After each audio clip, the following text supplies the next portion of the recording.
La Plana Produccions us mostra avui una altra petita meravella dels nostres ports, la Cova del Racó d'en Marc, situat gairebé a l'entrada de la vall.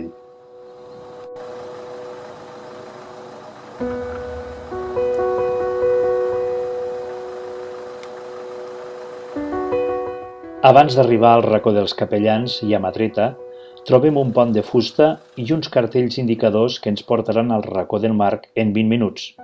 També a l'Airosa o al Forat de la Vella si volem caminar un poc més.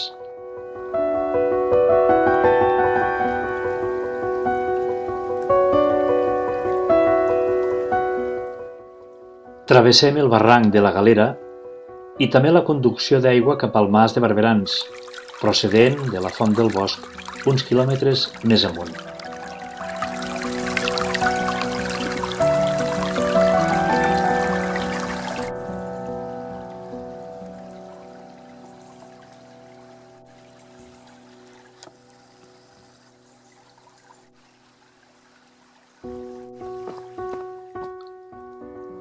Enfilem ara ja per l'estret barranc. Pujarem per una sendera ben definida cap a la cova del Racó d'en Marc.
La Roca, la Balma, refugi de ramats i salvatges i ves tu a saber si també d'humans en temps remots, juntament amb el degoteig de l'aigua, li donen a aquest indret de fàcil accés un aire tranquil, misteriós i bucòlic.